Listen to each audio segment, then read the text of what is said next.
Imagine yourself looking out at the vast sea before you.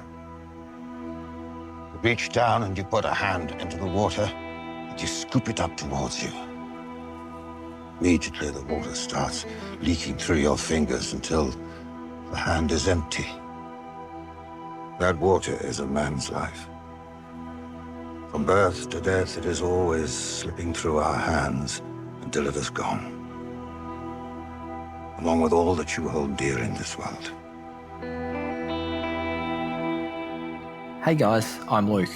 The world is a really weird place. So many people are lost, but fortunately, a lot of people are at least working that out. And I'm here to take the gloves off and explore the question, what's the point anyway? I went through my own deep exploration on this question over the past 5 years, and after 30 years of atheism, I became a Christian. I'm not really a typical Christian or churchgoer. In fact, I really struggle with much of what modern Christianity projects itself to the wider world. And I'd actually disagree with more Christians than I agree on with what the point is anyway. So what I want to do with this podcast is bring on guests with all different worldviews and put their perspectives in the furnace of ideas and really challenge them to find out which ones make the most sense. I believe that the truth is knowable, and through vigorous debate and questioning, we can uncover it. Join me as I stress test all these ideas and try to answer the question of what the point is anyway.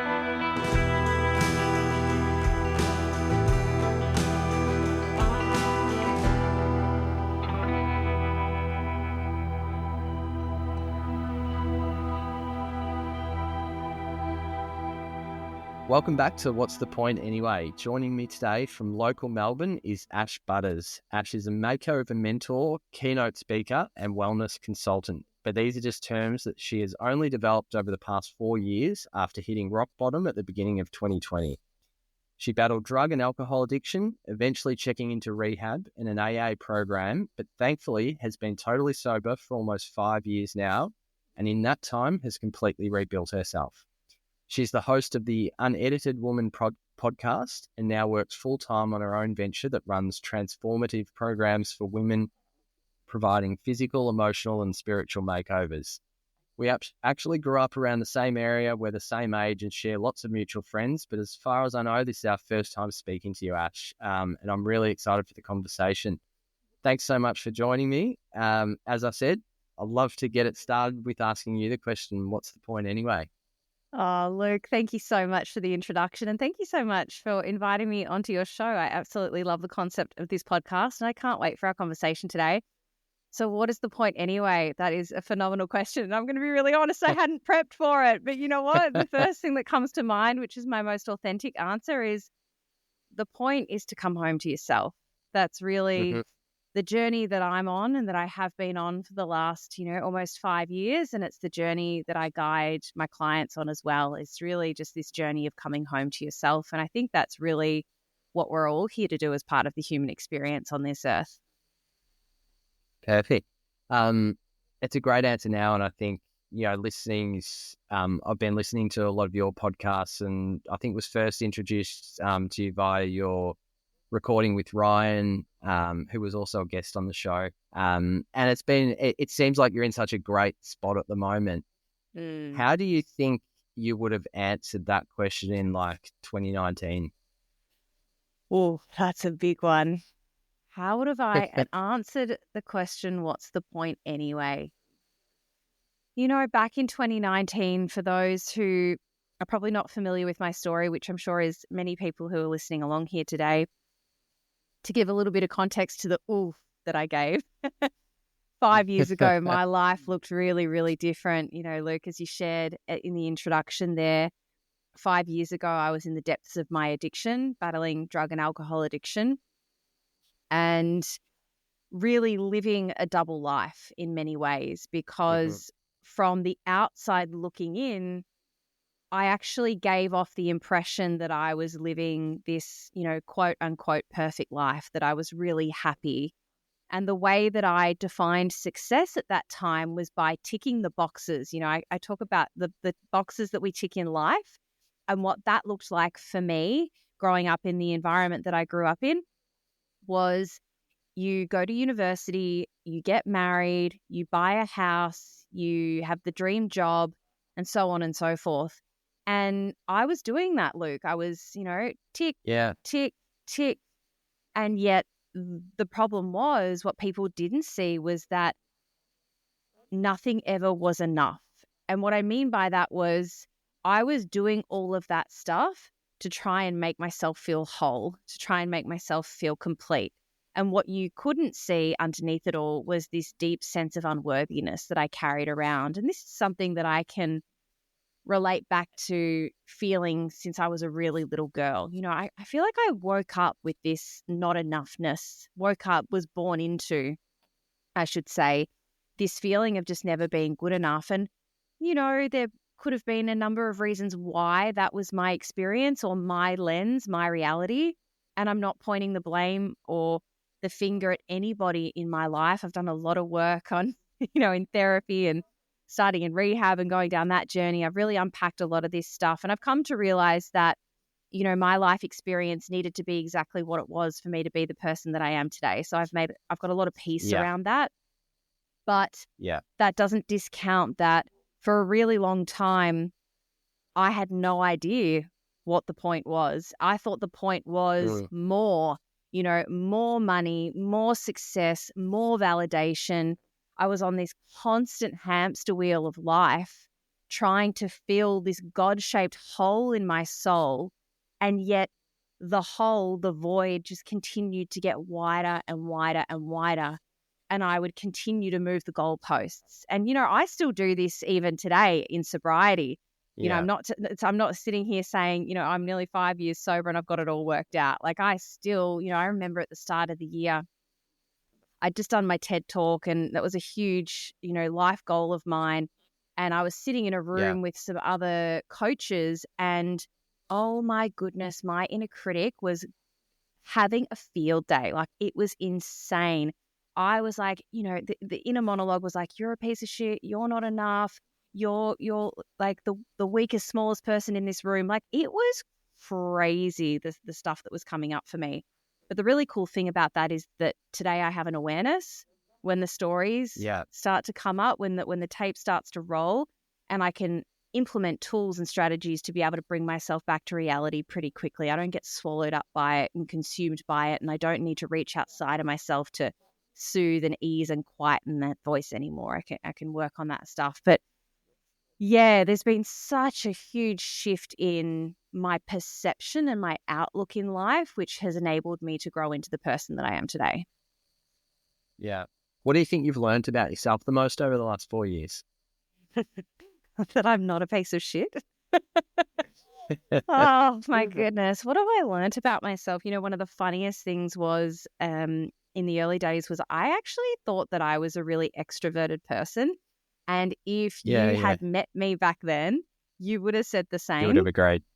Yeah. Yeah, like I was a party girl and, like I had a lot of friends at school and I did really well at school and, again, like always giving off this persona that I had it all together when I really, really didn't. And it's been funny in the last 5 years, what's been revealed to me is I actually really love my own company.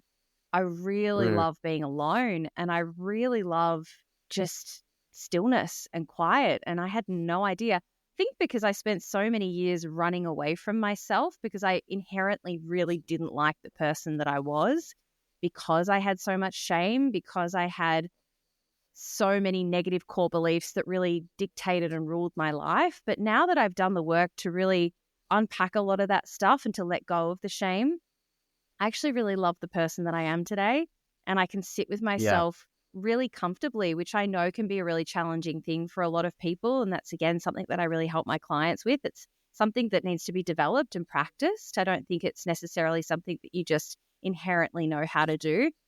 But that's what's been revealed to me, is that I'm actually deep down a really good person and I have a really good heart and really good intentions. I think I just got a little bit sidetracked along the way. Yeah.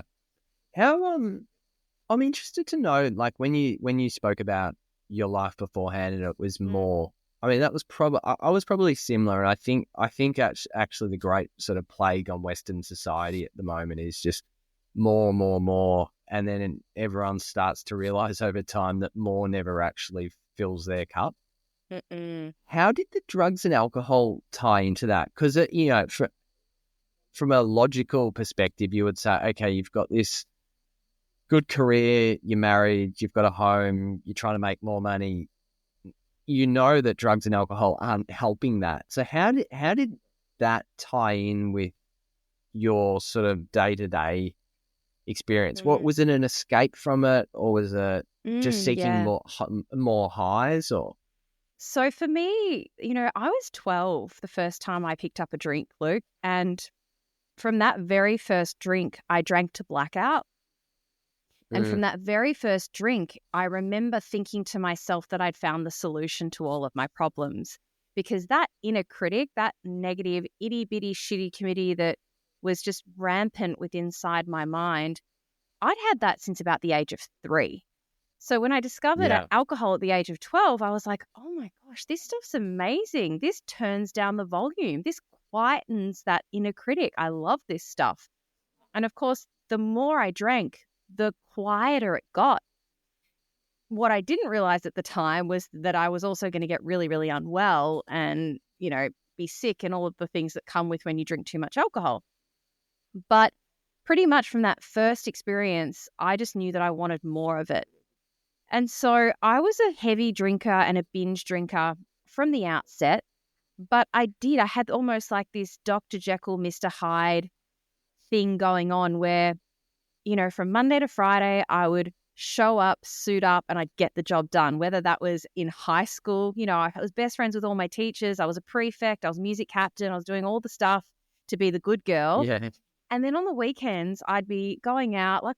I'd taken pretty serious illicit drugs by the age of 14, and then that became a regular thing on a weekend as well. And I was partying from Friday to Sunday every single weekend, but maintaining the facade because I could pull it all together again and get on with life, during the week.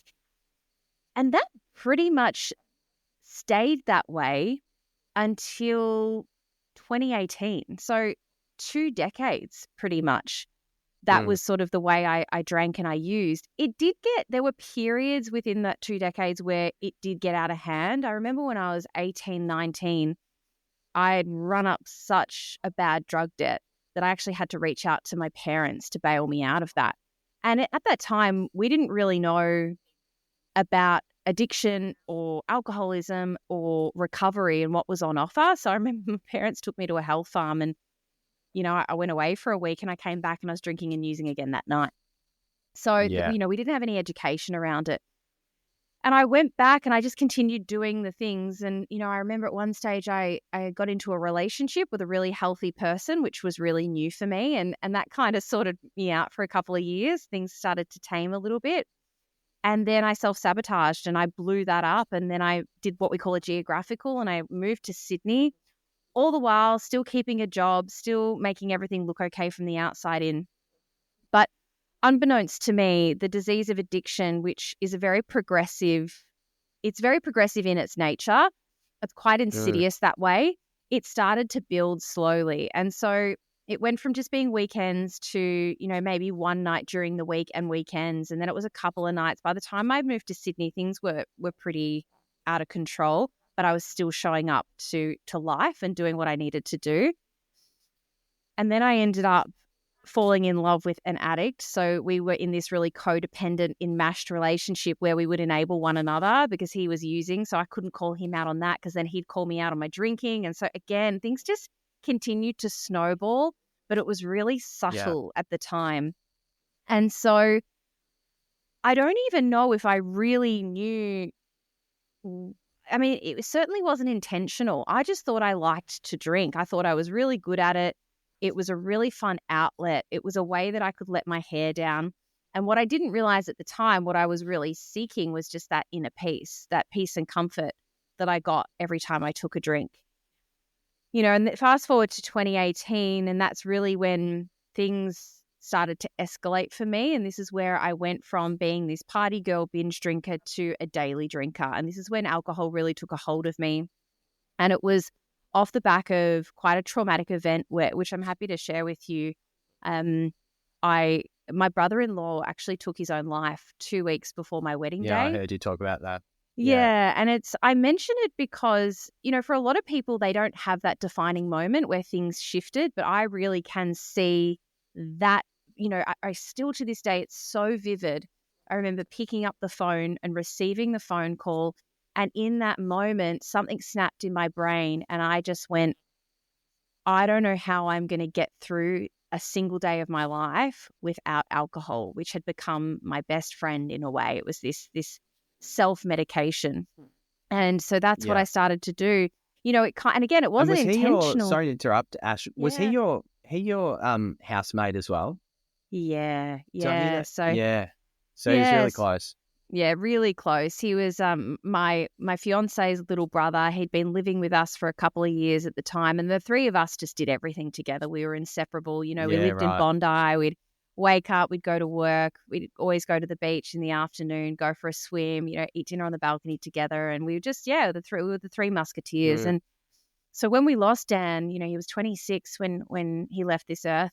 It was just such a shock, like an absolute, complete, utter shock. We did not see it coming. Everything about it just rattled us completely. And my fiance at the time was actually still in quite a large amount of grief, having lost his father just 5 years earlier. So there was already a lot of heaviness, and this was Yeah. just piled on top of it. And, we didn't really, it wasn't intentional, but it kind of was a bit of a whirlwind because we lost Dan, and then a week later we had the funeral. So we weren't at work that week. There was no structure to our lives. So what did we do? I was drinking. And then the Drunks and week alcohol. after Yeah. that was the wedding. And then we went on a honeymoon. So by the time I actually came back to reality, I'd been drinking every day for about 6 weeks. And I think by that stage, that's when alcohol really had its grip on me. And it went from being a choice to not being a choice. And it was something that was just, it became a daily part of my life. And because my tolerance was so high by this point, I was drinking to blackout. It was the only way that I could really sleep and the only way that I could really stop. Like, for me to be able to put the cork back in the bottle and say, I've had enough now, like I had lost the ability to do that. Yeah. Mm. Do you think when you talk about, you obviously had that crazy almost like 2 decades, and you spoke earlier about, when you had these feelings of sort of insecurity and worthlessness from the time you were sort of 3 years old. How much of it do you think was you were born that way with these tendencies versus learned environment that you grew up in? Yeah. So, I mean, it's a good question. I think that, for a little bit of context, I grew up in an alcoholic home. So I have a mum who loves a drink. I have a dad who identifies as an alcoholic. He's in recovery as well. And so alcohol was a big part of the environment to which I grew up in.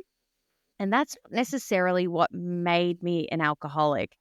But for people who don't understand what that looks and feels like, it's not about the booze. It's the uncertainty and the inconsistency of behaviors that come with that amount of alcohol consumption. So I don't know if, anyone listening along who can remember being hungover at one point in their life. Now, when you're hungover, you're pretty short-tempered. You might have had an argument with your partner the night before. There might be a lot of silent treatment going on. They were all the sorts of behaviors that would play out between my parents. Now, as a little girl in that environment, number one, I felt like it was my fault. So I never felt like I was good enough because mum and dad always seemed to be upset. And it was never really with me. It was more towards each other. Dr. Gabor Mate talks about how children are inherently narcissistic. We haven't developed that part of our brain yet to be able to discern, oh no, this is an argument between mum and dad. This has nothing to do with me. And I was the youngest in my family system. I've got 3 narcissists in the next room. Little tiny narcissists. Teeny tiny terrorists, as my sister-in-law said. Exactly. And, so we make it mean that it's something that we did. And, God bless my parents, that they also didn't have the tools to communicate in a healthy manner. They both grew up in their own chaotic environments as well that looked quite different from one another. And then they came together, and my parents loved hard, but they fought hard as well. And so there was a lot of uncertainty, a lot of inconsistency. A lot of times Dad, we'd be sitting at the dinner table and Dad just wouldn't come home. That saying, you can cut the tension with a knife, that was like palpable within my family system when I was growing up. So I do think it had a lot to do with the environment that I grew up in. Again, not blaming my parents for that. They did the best with what they had. I truly do believe that. But, I do think that things may have looked a little bit different if I had, as a child, had my needs met, because I believe that a lot of these core wounds are created out of that inability to have our needs met, however that looks for a child. So, yeah, I do think it had a lot to do with my environment. Some people do believe that alcoholism and, because a lot of people that identify as alcoholics will also share this feeling of not enough. And that, some people are of the belief that it's genetic, and then some people will say absolutely not. So I'm more along the lines of, I do think it's genetic. Like, you can shake my family tree and alcoholics are going to fall out of it left, right, and center.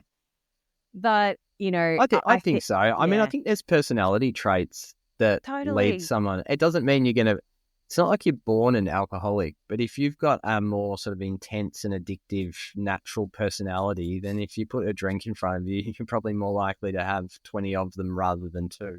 Yeah. And what do they say? Like, genetics loads the gun and environment pulls the trigger.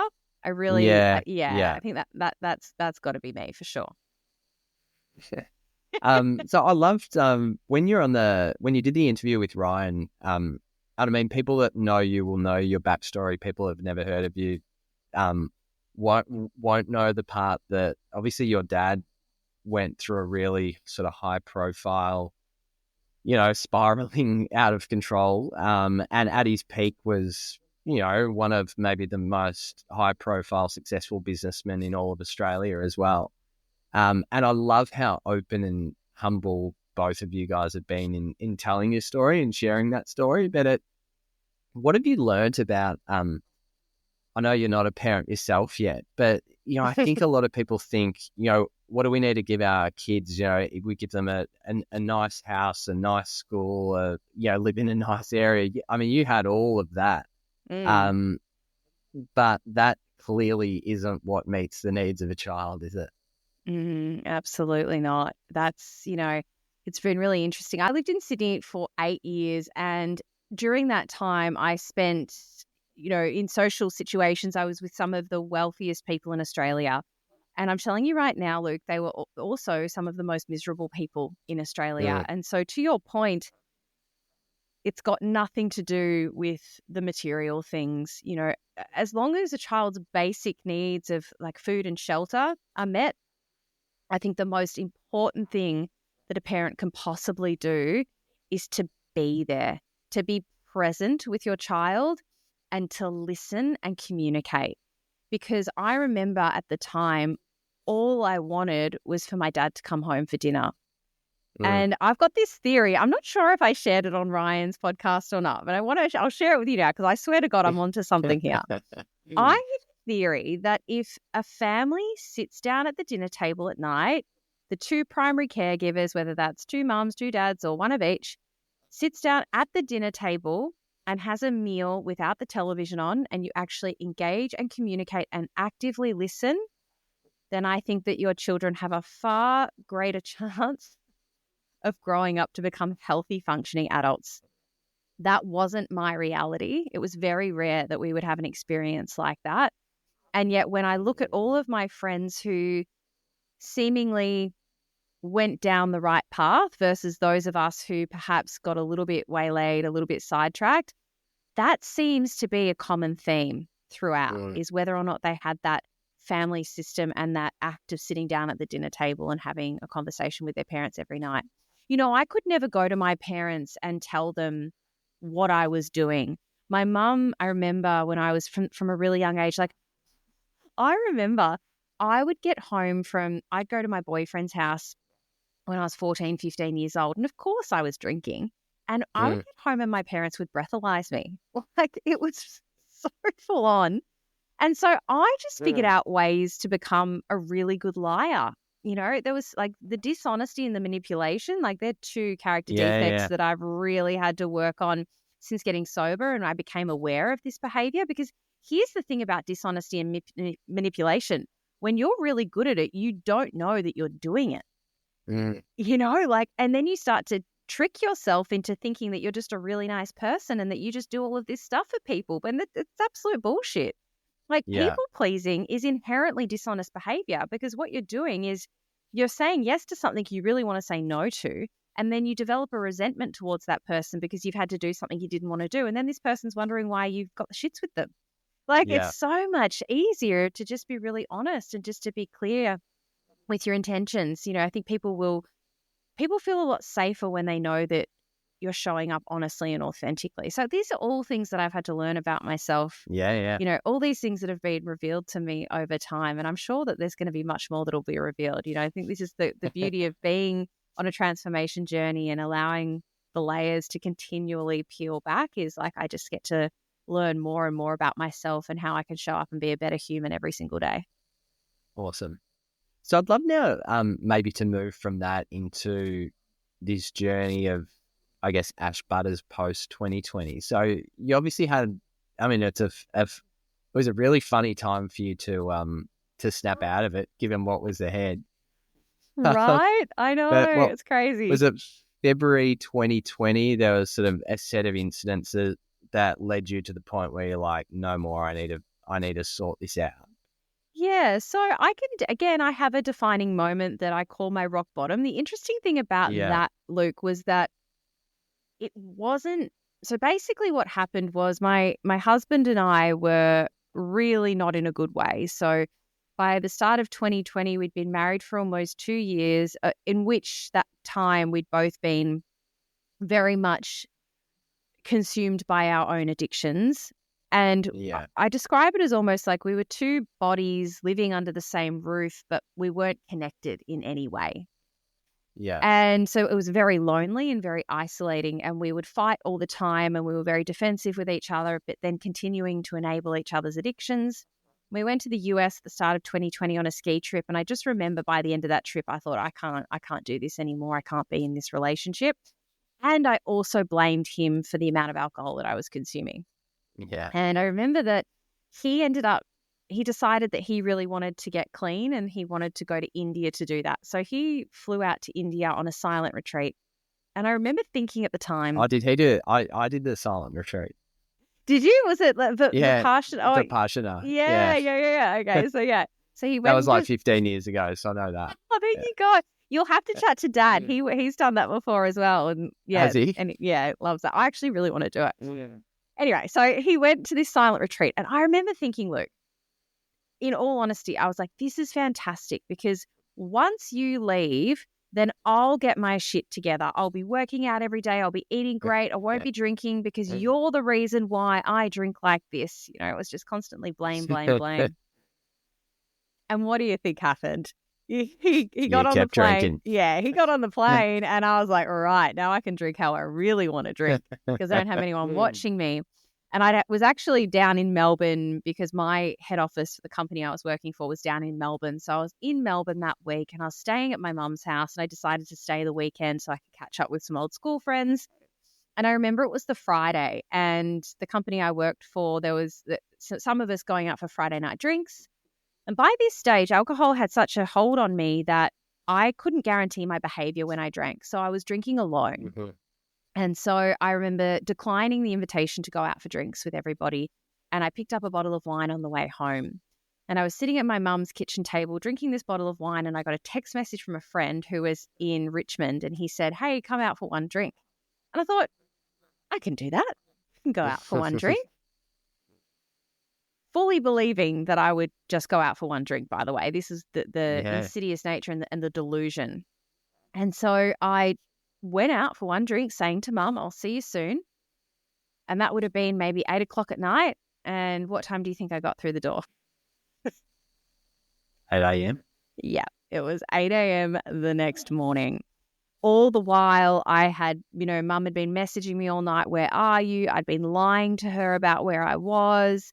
I had done a lot more than just drink alcohol. Remember sitting in the back of the Uber, the sun was up in the sky, and I just felt like the biggest piece of shit. And I just thought to myself, I cannot do this for a single, not another day, not another minute. I cannot do this. If I keep going this way, I'm not going to be here for much longer. And it was in that moment that I realized I was the problem, because my husband wasn't there to blame. He wasn't there. Yeah. There was no one there to blame. I had the opportunity to get my shit together, and I went the complete other way. And there was so much shame, oh my God, I can still feel it. It was palpable. And I walked through the front door, and the look on my mum's face was she was just broken, like it wasn't even anger. She was just broken. And in that moment, I made the decision that I had to stop. I had to make a change.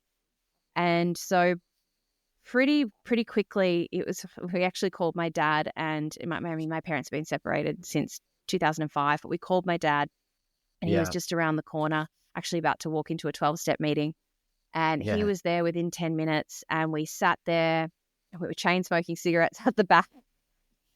And we called a rehab, and I got admitted the following Monday. Yeah. So, and that was the 24th of February, 2020. So I haven't had a drink or a drug or a mind-altering substance since that day. And incredible. Really, thank you. Yeah, really, that was the beginning of this transformation journey. And really, I think that when my life actually began was that day. Yeah. Yeah. What was so what was the first week, 2 weeks, months after that? Obviously there's a massive rebuilding process, right? It doesn't happen overnight. What were the first challenges, and then what were the next set, and then what did you start to focus on? It's really funny, Luke, because I remember sitting on the end of the bed talking to my sister-in-law as I was packing my suitcase to go to rehab. So it was the night before I was about to fly up to Sydney to check myself into this treatment centre, which was actually a psychiatric hospital. And I was saying to her, oh, this is great. I'm just going to go, and they're going to teach me how to drink like a lady. And then I'll be able to come back out, and, I'll just drink on special occasions, weddings, I had no intention of being sober for the rest of my life. Yeah. You just wanted to sort out that I problem. I just had to clean up the mess. I just wanted the chaos to stop. I just wanted to get off this hamster wheel, rebuild, and then just go back to, like I said, drinking like a lady. Now, the reality is I've never drunk like a lady. But again, it's this delusion that next time will be different, or the delusion that I could somehow control it, which I have enough evidence to prove that is simply not the case. If I was able to control the amount of alcohol that I consumed when I took a drink, we wouldn't be here having this conversation. And so, the 3 weeks that I was actually at the treatment centre there was a lot of rewiring that happened during that time. And I did a lot of work on my childhood trauma and those negative core beliefs and the core wounding. And it was the first time that I actually acknowledged my experiences as a child, because I had the perception that because I grew up, we actually, when I was really little, my dad had no money at all. He built his wealth as I was growing up. And so, that the big house that we moved into, that was when I was sort of 12, 13. So I remember having absolutely no money. And then I remember the building of the wealth, which happened quite quickly. Yeah. And then I remember it disappearing. So, but I had this real, I really found it hard to wrap my head around the fact that maybe I had a traumatic childhood, because I had the house. Anything that I wanted for was provided, except for emotional support and real connection, which I didn't realize at the time. Because here's the other thing is, your reality is your reality. I didn't know that there was another way to Yeah, you be didn't know us. Yeah. raised. Yeah, I didn't know what it felt like to have two parents who were really present and attentive to your needs. And so I minimized a lot of the stuff that I went through. You know, there were lots of things that happened in my childhood, particularly my teenage years, you know, eating disorders. And, you know, I went through a phase of cutting and, you know, some really horrible experiences, all of which I just thought were, you know, part of being a teenager Normal. and part of growing up. It's Yeah. normal. You know, I didn't know any other way. And I remember being in group therapy and we had to do this thing called a timeline where we wrote from 0 to 17 all of the big memories that stuck out that impacted us in some way. And I stood up and first things first, my timeline, it was on this A3 piece of paper and I had like rulered and color coded and like highlighted everything. So perfectionist, which also got addressed while I was in rehab, chronic perfectionism to the point where the therapist said, this will kill you before alcohol does. So that was a rude awakening. And then here's the other kicker. As I was reading this timeline back to the group, I smiled through the whole thing. That's how disassociated I was from the experiences that occurred throughout my childhood. And it's the first thing that the therapist pointed out when I finished. And she was really quite concerned. She's like, Ash, do you realize that you smiled during that whole, I mean, it was like a presentation. It was like I was doing a school, you know, like it was crazy. And that was the first time that it really sunk in that the childhood that I had maybe wasn't the childhood that I thought it was. Yeah. And that there were actually reasons as to why I felt the way I did about myself and that it wasn't my fault because I blamed myself for all of it, which is why I thought so little of myself. So that was really validating. That was really healing. And then you go through the process of learning how to heal from that because, like I said to you today, I'm at a point of complete gratitude. I have an incredible relationship with both of my parents and it's a healthy, functional relationship today. It's not codependent. It's not enmeshed. And I can stand really tall as an adult within that relationship with my parents. And that's taken a lot of work as well. But I'm also really grateful because, you know, like I said, my dad's in recovery as well. So we speak the same language now. And my parents have a lot more education today than they did even say, you know, gosh, what was it back in 2005, 2006 when I first, you know, had a lot of trouble with substances. So it was quite the journey. Those 3 weeks were really intense. And I remember right towards the end actually wanting to leave early and to go out and use because the pain of the memories and the things that were coming up was so intense. But I'm so grateful that I did stay and that they really looked after me and cared for me. And then the weirdest thing happened, Luke. My husband picked me up from rehab and it was weird because while we were in there, so I was in a rehab where we didn't have phones, there was no caffeine, no sugar. It was in terms of like the scale of strictness. I was in one of the most strict facilities Maximum in Australia. Security. Exactly, yeah. I love that. It was literally like that. But the idea being that you're not, it's all about creating an environment where you can't search for things outside of yourself to make you feel better. It's like the ultimate dopamine restoration because you've got to get it from within, right? And so it's really powerful for that reason. You know, I was able to give up smoking while I was in that rehab and I'd never been able to do that before. But we started getting these whispers because you were allowed, you're going to laugh here, this is definitely max security. We were allowed to make 10-minute phone calls on a payphone. And on these phone calls, we started hearing these whispers from the outside world that there was toilet paper.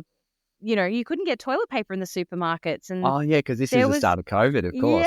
Yes, there was, you know, everyone's talking about this like COVID-19 thing and it was a bit weird and a bit strange and it was happening on the other side of the world. So all good. Anyway, you remember how quick it was? I basically came out of rehab and it was within 10 days that we went into our first lockdown. So I was living in Sydney at the time and it was really weird because the way that I then reintegrated back into work and going back, because I went back to the organisation that I'd been working for, straight back into the role that I'd been in. And I had to learn how to do all of that on Zoom. But you know what, Luke? I was so, so grateful. And hindsight, solidifies this even more for me. The temptation for me to drink was removed, because what would have been my Achilles heel in those early days of my sobriety would have been birthdays, weddings, like any sort of, because I couldn't fathom, like I was like, how on earth would I ever go to a wedding and not drink? Like I just couldn't get my head around it. Now I freaking You didn't love have to it. worry about that for 3 years. Well, exactly right. So I really feel like I was being looked after in that sense. Yeah. I know for a lot of people, COVID was the thing that tipped them over the edge. I think the fact that I had gotten into rehab and gotten out before that first lockdown was an absolute blessing, because I definitely would have been day drinking if I hadn't have gotten sober before those lockdowns kicked in, for sure. So yeah, the first year of my sobriety, I was actually really safe and protected in that sense. My husband didn't drink. He smoked a shit ton of weed, but he didn't really drink alcohol. It wasn't his thing. And I hate weed. Yeah. So even though that was a big trigger for me, there was enough resilience, there was enough determination that like I was not going to pick up a drink no matter what. And I was going to 12-step Zoom meetings every single day, and I was doing everything that was suggested. Did you start those straight out of the 3-week? Yeah. So what was meant to happen was I was meant to go into like a transition program for 2 weeks, but because we weren't allowed to go back to the hospital, they weren't on Zoom yet. I basically just wasn't able to do that program, but they had been taking us to 12-step meetings while we were in rehab. So they put you on a bus. We nicknamed it the druggy buggy, and it would take you to a meeting every night. And so you start to get really familiar and comfortable with those 12-step meetings. And so I did what I was told to do, and I went to a meeting every single day. There was an 8 a.m. meeting called Bondi Sea Change, and I would get on that meeting, and then I would roll straight from that meeting without needing to move from my chair, and I'd be, at my desk 9 a.m. ready to go. 9 a.m. in the office. Yeah. Yeah, exactly right. So again, like it was all like it just worked for me. Yeah. And, like I still attend 12-step meetings to this day, almost 5 years later. It's a big part of my recovery. It's where I get to be of service. It's where I get to give back and to give what was given to me so freely.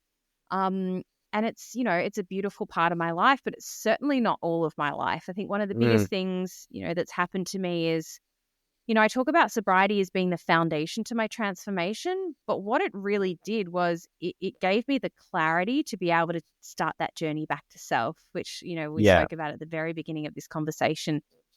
I spent so many years running away from the person that I was, and now like everything I do is about coming home to myself and to actually really nurture and nourish the relationship with self. Because when I'm in alignment with myself and my values, I get to show up as the best person, and I can be the best to everyone else in my life and to give back, which I think is really what it's all about. Yeah. When did you see that shift happen? So like you mentioned, the end of the 3 weeks, you were almost, if you had had the chance, you would have left and gone and had a drink. And then you're out, and lockdowns basically sort of helped you not drink. Obviously now you're in a position where you're very much, a lot more in control, and you're very deliberate with what you do with yourself. When did you feel that shift away from things in the universe basically helping you on your journey through to you really seeing things clearly and knowing what you wanted to do with yourself? It's really funny because it's actually been through cultivating a faith-based practice that I've gotten really clear on my path and my purpose. It actually hasn't been about getting more in control. If anything, it's been learning how to let go of control. Yeah. Because like I tried to run my life. When I controlled my life, things didn't go so well. And it's been in this constant surrender and this act of like handing it over, which I do through prayer and meditation. The practices can look different for people. Like for some people, it'll be like getting in the surf. For some people, it might be going for a walk or just being by the ocean. But having this faith-based practice where I can actually just like hand it over to the universe and really trust, like really deeply trust that I'm going to be looked after, that's when things have just started to happen for me. None of what I'm doing in my life today was planned. Like none of this was vision boarded. Yeah. I'm telling you right now, it really wasn't. It all came from having good intention and coming from a place of passion and purpose. When I started my first podcast, Behind the Smile, it's because I so desperately wanted to remove the stigma around mental health, trauma, and addiction. And I wanted to have these conversations and normalize these conversations. And it was off the back of that people started reaching out saying, hey, like, can we do coaching? Can we do one-on-one work together? And I was like, right, okay, this is where the universe is guiding me. Let's start to lean into that. And from then that evolved. And what I've been able to do, which, has been an absolute blessing, is tie in all of the holistic principles and modalities that I have lent into myself within my own personal transformation. So, in sobriety, I became a yoga and a meditation teacher, and more recently a breathwork practitioner, because one thing that I'm really passionate about doing is anything that has changed my life, I want to share it. I want to give it back. And so it really has evolved from a place of like deep authenticity rather than it being like this really structured plan of like, I want to get here. And I know that goes against like so many suggestions and like, you should have a 5-year plan and this is the roadmap. And I'm a big believer in setting intention and manifesting. But at the same time, when I try and overthink things, stuff starts to feel out of alignment. And when I compare it back and go, actually, no, what's the intention here? What feels good? Because one thing I've been able to do over the last 5 years is really strengthen my intuition. Yeah. The more I've been able to do that, the more I'm able to move into this flow state, and things just happen and they feel good when they do as well. Like if I'm feeling resistance, then that's a sign to me that it's not the path that I'm meant to be on. Yeah. Interesting. I'd love to talk a little bit more about the sort of spiritual worldview that you've adopted. And I know I actually spoke about it a bit recently with a guest of mine who came on, Joel Rosenhauer, who went through the 12 steps of AA as well. And we spoke on the podcast a bit about that experience. And Joel, like myself, is Christian, and sort of became Christian through that process. And we spoke about how I think the founders of AA were Christian, but they deliberately decided not to make it related to Jesus or to Yahweh. They talked about the higher power. And as Joel said, AA didn't intend to make people Christians. It intended to make people sober. I think has done a really good job at that. But the idea of the higher power seems to have really resonated with you. Was that your first time really starting to think about that? Yeah. Oh, this is such a good topic and good conversation. So basically, like my understanding and interpretation of the 12 steps is they're really based off the tenets of the Oxford group, which was a very religious Christian group. So, but they changed a lot of it over time to make it a little bit more palatable. At the same time, if you read the first version of like the 12 steps, like the word God is everywhere. So it's been slightly adapted in the early days, but not too much. And for me, coming into AA, I was, we talk about the gift of desperation, and I had that. Like I was willing to do whatever it took. If you had told me that I had to put a monkey on my shoulder and rotate anti-clockwise while tapping my head, like I would have been like, yeah, whatever. I was desperate. I was desperate to save my life and to get well. So developing a concept of a higher power was something that I was really open to. I went to an all-girls Anglican school and I was in a choir. So I spent a lot of time in church and singing religious hymns, and I had no issue with it. I kind of rebelled against God just because I was rebellious in nature. And so I remember like back when I was a teenager, like it was kind of cool to be an atheist. So I didn't even know what that meant, but I was just like, yeah, cool. I'll do what the cool kids are doing. I really wasn't thinking for myself. But as I look back, I remember a time when I was really in the depths of my addiction and I was dabbling a lot in meditation and yoga, which are both deeply spiritual practices. And I didn't realize it at the time, but I was searching for something, greater than me. And so when I came into recovery and started attending 12-step meetings, and it was put to me that there was a solution and it required me to develop a relationship with something greater than myself, I was really open to it. And to be honest, Luke, like in the beginning, I had no idea what I was doing. Like I was just told to get on my knees and pray. And I could pray to anything. It could be anything that I wanted. It just couldn't be me. That's in AA, is it? Yeah. That's something that right. they it's part of the suggestions, we call them. It's great. Yeah. Someone says to me, so we have these things called, alcoholics don't like to be told what to do. So there's lots of suggestions. But it's kind of like the suggestion that when you jump out of a plane with we suggest you press the button on your parachute. Correct. We suggest you pull the cord. So that's with the parachute. That's the word I'm looking for, with the parachute. So and like I said, I'm really blessed that I've not questioned things. I think I see a lot of people get in a lot of pain when they come into 12-step programs and they try to intellectualize and question everything. It's a simple program for complicated people, we say. So, this development of a higher power, and for me, enhancing my spiritual life and my spiritual practices has been what has kept me sober. For a lot of people, fear will be the thing that gets them into the rooms, but fear will not keep you sober. Fear will lead you back to drinking eventually. You've got to replace fear. And what's the opposite of fear? Faith. Yeah. So, what it looks like for me today is the foundation. I'm big on morning routine is, always meditating, even if it's just for 10 minutes. It can be silent. It can be guided. I just feel into what I need in the moment that day.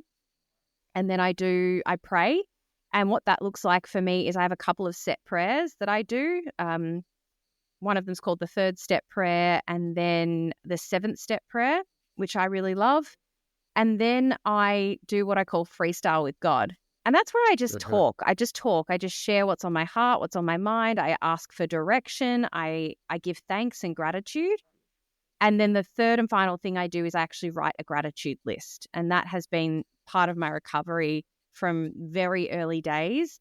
And it's something that I actually share with a group of sober women, which is really beautiful because I get to see what they're grateful for. It reminds me sometimes when I'm not feeling so grateful of all the things that are really amazing in my life and in the lives of others. And it really helps just to help nourish that positive mindset on a daily basis. So they're just some really simple foundational things that have made a huge impact in my life. Yeah. And so do you, as you've developed this faith in a higher power that's there that you feel like you can communicate, who do you think God is? And do you think you know God, or are you still learning who he is? Oh my God, I love this question. I'm just smiling. My heart just exploded a little bit with love in that moment. For me, God is love. In its absolute essence, God is love. I do use the word God, it works for me. And for some it doesn't. And it's do what works for you. But God is love. God is in everything. And for me, it's actually, it's energetic. I feel the presence of God when I'm really tapped in. And it's also within me. So, I often think about when I'm praying, I'm talking to God. And when I'm meditating, I'm listening.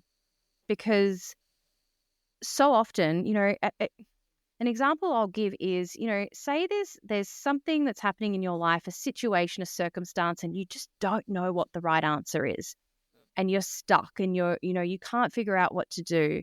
And then you'll have a moment of stillness and all of a sudden the answer drops in. That to me is God. That is the universe, angels, whatever you call it, communicating to you. But it will come to you in your voice. It will sound like you, but it's not you, because if it was you, you would have had the answer straight away. Yeah. So that's how I see it. God's in the spaces, and God's in the spaces between you and me. I also believe God speaks through people. Yeah. And so people will be brought into my life and teach me lessons that I need to learn. It's everything. It's overflowing, it's abundance, and it's pure. But yeah, at the core, God is love. Yeah. It's interesting. That I totally agree with that last point about God speaking through people. The term, the word angel, which I think comes from the Greek word angelos, which is through the Greek New Testament. The meaning, people think of angels and they think of little sort of flying beings with wings and halos. It's actually, the word just means messenger of God, which can, and I think there's some really clear examples in the biblical narrative where the messenger of God is just another human. Yeah, yeah. So whether How there are beautiful. spiritual beings, I think there probably are as well. But an angel can be a human without any doubt, I think. Without a doubt. Yeah, there are angels on earth all around us. We just got to open our eyes. Yeah, Definitely. that's so beautiful. How much have you dug into the various interpretations of the character and who God is? Like, have you read texts like the Bible, or whether it's other, I think there's other books or scriptures that that claim to be revelation from God. Have you dug deep into a lot of those? So I haven't read the Bible myself. My fiance reads the Bible. He's Catholic, and he's got a really strong faith-based practice as well. We often have conversations around that. What I love is that he respects that my God looks different to his. And for me, the Bhagavad Gita was a really powerful text. Yeah, I was going to mention that. Yeah. And so I became quite familiar with that when I was doing my yoga teacher training. So I love the stories. I love the mythology. I don't know that I have a specific, like, God definitely doesn't have a form for me. Like I said, it's more felt, it's more energetic, and it continues to evolve over time. As my God consciousness grows, so does my concept of God. And so I'm open to that being something that will be forever evolving and forever changing. But I really like to take little bits from, all sorts of religions, Hinduism, Buddhism. I think there's just beautiful things that we can take, many different interpretations and many concepts of both religion and spirituality. Like, I'm certainly not anti-religious. I think religious people have got some things incredibly right. And so, I take what works for me. I'm pretty anti-religious, to be honest. Yeah, but that's not. And that's not anti-religious people per se. I hate the religious, the carrot and stick religiousness that has been attached. I think particularly to Christianity more than anything else. And I can see how it's happened. It happens through traditions and people just following things because everyone else has followed it. But don't you think as well, like, for me, it's like, it's not so much the religion, it's the people. Like, again, when bad things happen, that's not God. Like, that's a person did that. Yeah. You know what I mean? Like, people start wars, not God. So, exactly. I mean, it's God. We could really go there, but I don't know. Yeah, I think for me, like, something that I've been taught to do within my recovery is to stay open-minded. So, willing, honest, and open-minded are the tenets and the principles that I try and live by. So, there's good and bad in everything, isn't there? There is. Well, did your partner grow up Catholic, or did he have a sort of transformative, or is he a bit more straight up and down than your life? Oh, no, he gives me a run for my money. He grew up Catholic, and then he left the church when he was in his teenage years, and then he came back and connected with God and with religion when he got sober himself. So he's okay. So he's been through similar to you. Yeah, he's been through a similar experience, and he went back to the church and got baptized and confirmed, and Yeah. is a member of the local church here where we live in Melbourne, and yeah, it's part of his life, and it's something that, you know, like I'll go along with him like at Easter time and Christmas, and I actually really enjoy the symbolism and the community and the singing, and there's some aspects that I love about it. But like I said, I don't know, I can't commit to one. I like to have little bits of all of them. A bit greedy. Yeah, I think I'm really a believer that we all go on our own journeys, and God sort of calls us and puts people in our paths, and we either yield and we listen, or we keep pushing with our own will as long as we can. So exactly right. I think particularly in my experience, I never try to proselytize people or convince anyone, because if you tried to convince me of anything 5 years ago, I would have thrown a rock at you. I wasn't listening to anyone, and I'm certainly not going to judge anyone else in their own journey.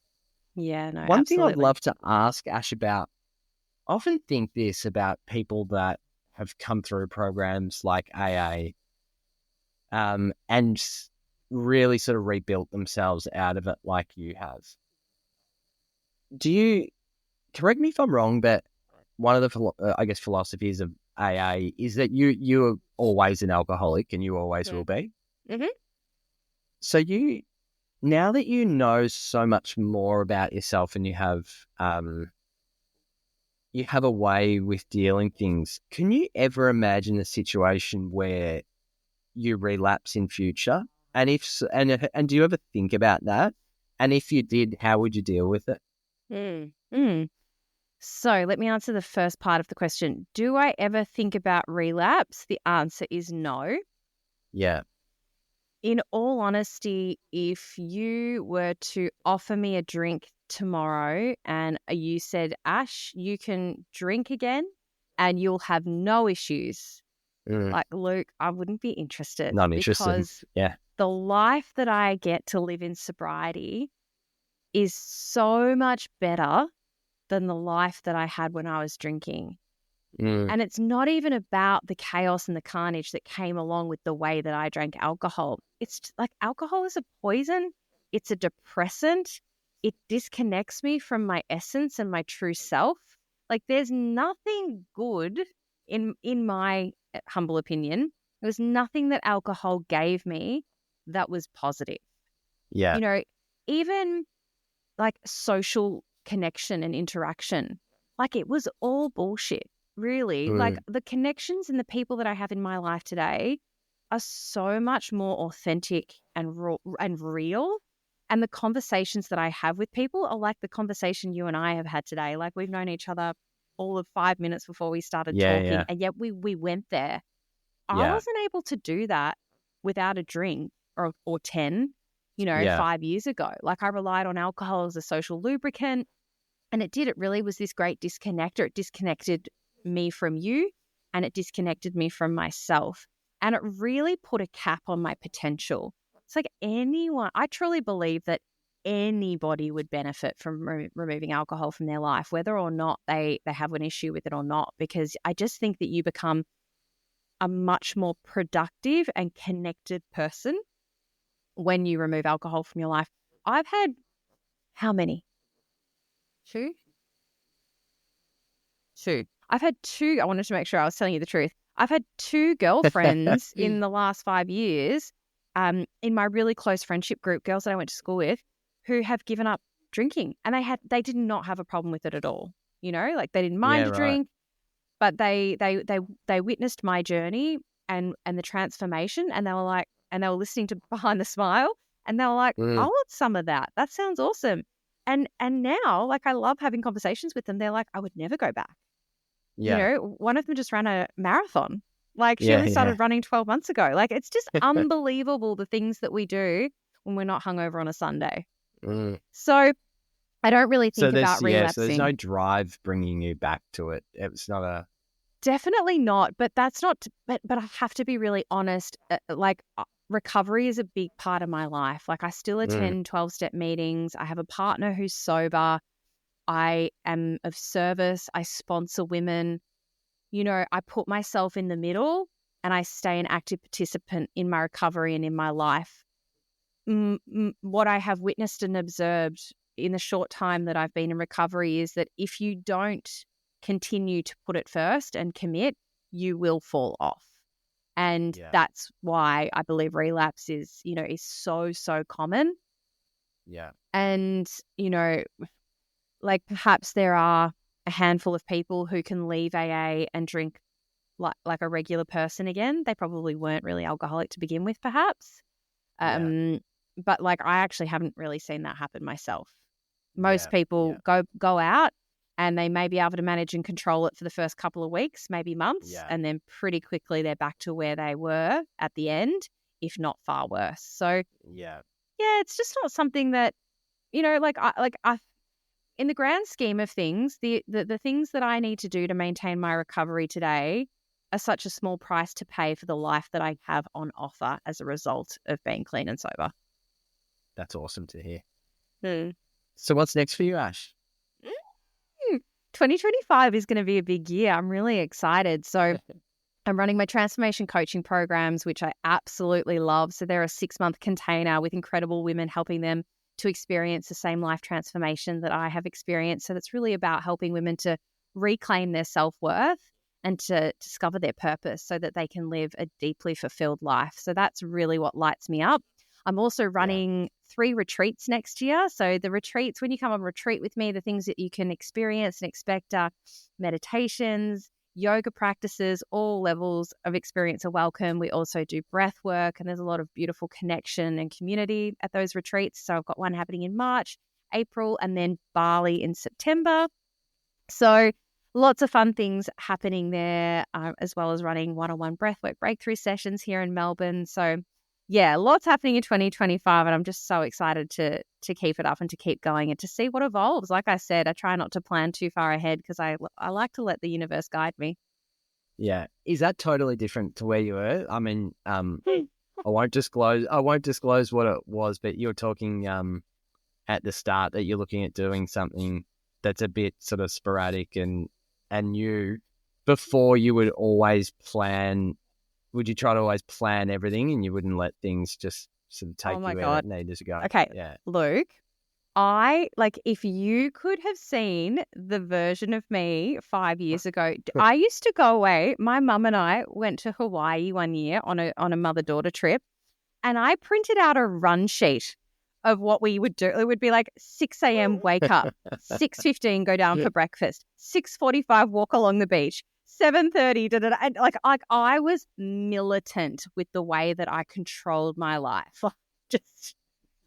I can actually see my daughter Amelia becoming like this, and she's only 4.5 now. Yes. Yeah.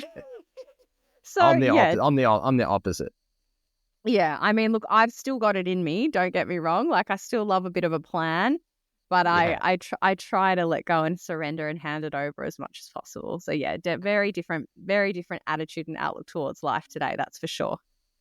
I think that's a good thing. Maybe that's an easy compliment from me though, being some users not playing is an excuse to be lazy. I think. I love it. Are you studying or reading anything interesting at the moment? Do you know what? I have actually, what did I just finish? Oh my God. So I've actually just gone down a rabbit hole of fiction, which I have not read fiction for years. I've always been somebody who's like, like if you look over at my bookshelf, like it's like Dr. David Hawkins, Nicole LePera, Gabor Mate. Oh, Soma Wise by Dr. Luke Sinecki is a phenomenal book. If you want to read more into like somatic healing, that's been one recently that I've absolutely loved. But no, I've gone down this rabbit hole of fiction recently, and it's like been so lovely because I've fallen in love with reading again. And it's been like I'm doing, my partner works nights and has crazy hours with his job, and so I'm actually just getting into bed and like falling into like fantasy novels, which is just again so not like me. I'm really enjoying it. So yeah, what sort of authors are you reading? Oh my goodness. So, okay, you're going to I forgot, I can't believe I'm going to admit this publicly, but there's a series called Fourth Wing, and it's like about dragons and there's some steamy parts as well. It's just, look, it's got everything if you're looking for something to completely distract you. But it's been great. So there's I've read 2 in that series. The third one's coming out in January. My best friend who lives in Germany, she's all into these books, so she just keeps sending me recommendations. So apparently I've got to get into A Court of Thorn and Roses next. So watch this space. Interesting. Well, Ash, thanks so much for being so open and coming on to chat. And I don't think we mentioned it while we were recording, but when we were trying to work out a time, you said you were definitely a morning person, and then we locked in this time, and then I listened to you go on a complete rant on another podcast how you can't do anything after 7 p.m. So it's good to see. I'm sure the listeners will agree. You've been awesome in this hour, but I better let you get to bed now, I guess. Oh, thank you, Luke. I'm so grateful. I've absolutely loved this conversation, and I can't wait to get you on my show because we're going to have another epic conversation there. So thank you for your time, and thank you for what you're doing. I'm absolutely so into this concept, and I think you're going to do great things. So well done. Awesome. Thanks so much, Ash. We'll chat again. Thanks, Luke. See you later. Thanks for listening. If you enjoyed this episode, please hit like and subscribe to get notified when the next episode is live.